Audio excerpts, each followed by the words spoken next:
LGBTTQ community here in Vancouver, real leaders globally on this front, and it's a joy to work with them, and thank you to both of these councillors for their leadership again.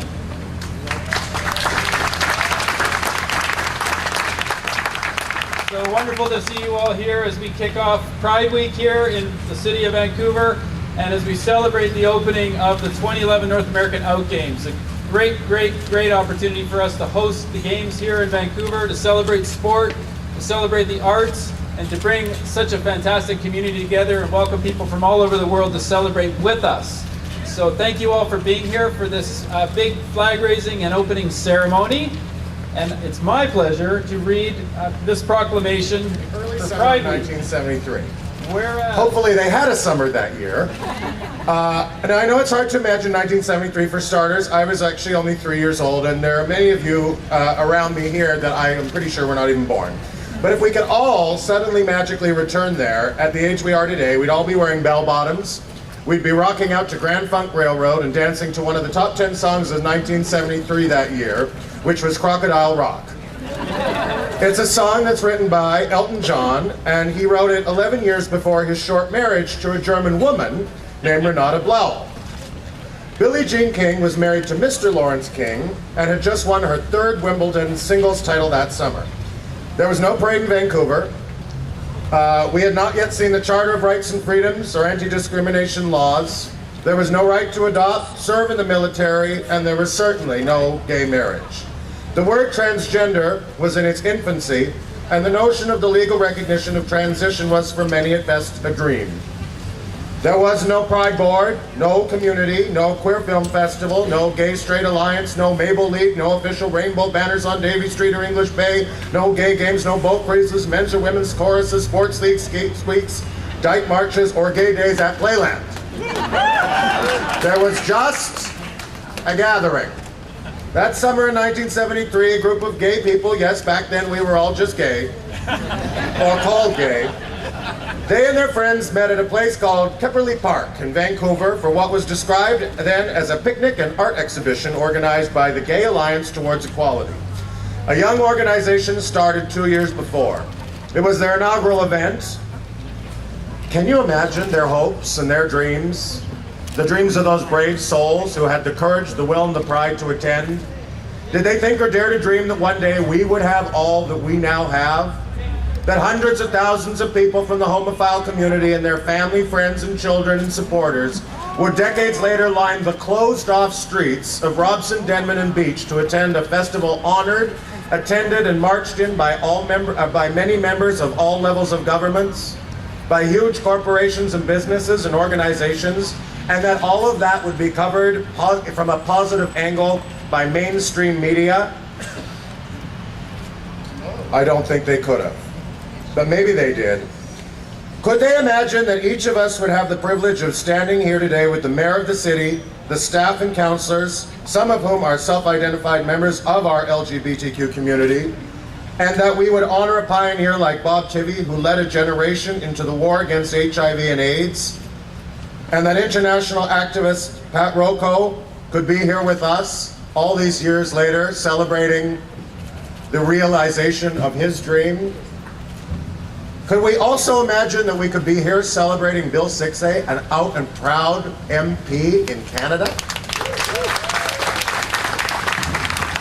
And could even one of those dreamers that day have thought that that same mayor, staff, council, and all of you would be addressed by a 7-foot-tall drag queen at City Hall? Now, the work is not done. Sadly, all over the world there are places where a gathering as simple as the one in 1973 at Kipperley Park are still illegal, and where attendance is nothing short of dangerous and would and has and can result in possible arrest, jail, physical harm, and in many cases death. Those people in those places who, like these wonderful people who gathered in 1973, have a dream and a goal and a demand for justice and equality. Those pioneers of ours in 1973 are our treasured heroes and ancestors, and those brave people in countries far, far away fighting the hard fight against the impossible odds, they must be our heroes today. As we stand here safe in the knowledge that Billie Jean King has been with her same-sex partner for decades, and that Sir Elton John has a child he adopted with his gay Canadian husband. And as we stand together at City Hall in Vancouver, British Columbia, Canada, allow me to wish each and every last one of you your happiest Pride ever.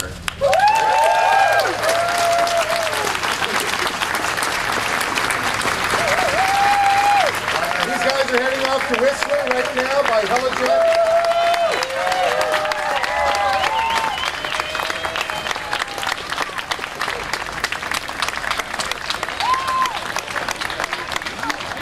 In just a few moments, we're going to have the raising the of matriarchs, the patriarchs, the CMs of the Scotish. We want to welcome each and every one of you, especially those who traveled a great distance to be here for the Out Games. Yes. We wish you well. Next few days, we're grateful and thankful for your safe arrival. And while you're here, our home is your home. We're grateful and thankful to all those who gathered, those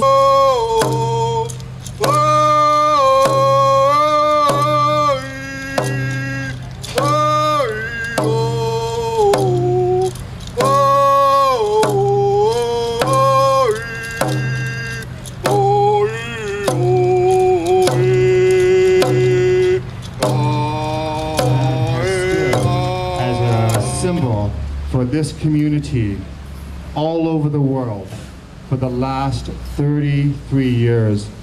This is a rainbow flag. I've had the privilege of going to places where it's not like this. We're hiding in corners, we're running from police, we're running and trying to protect ourselves from harm.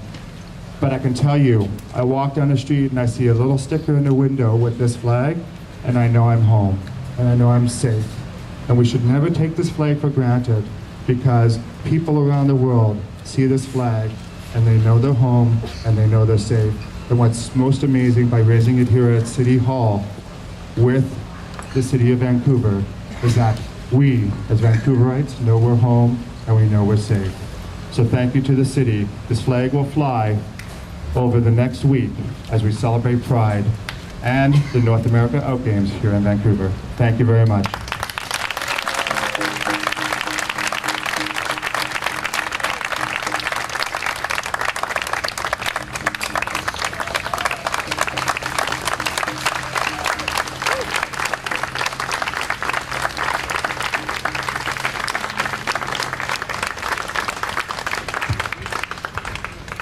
You've seen quite a spirit come forward here today.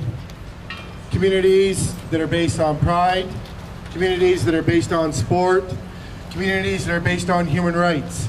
All of us together make up what we are very proud of here in Vancouver. And over these next 6 days, as we celebrate and we reflect on that which has come before us and those who will follow and the challenges that we make from this week, I invite each and every single one of you to reach out to our friends, our families, our loved ones, to celebrate that which is Pride Week and Out Games Week. And remember, most of all, come on out and play. Thank you very much.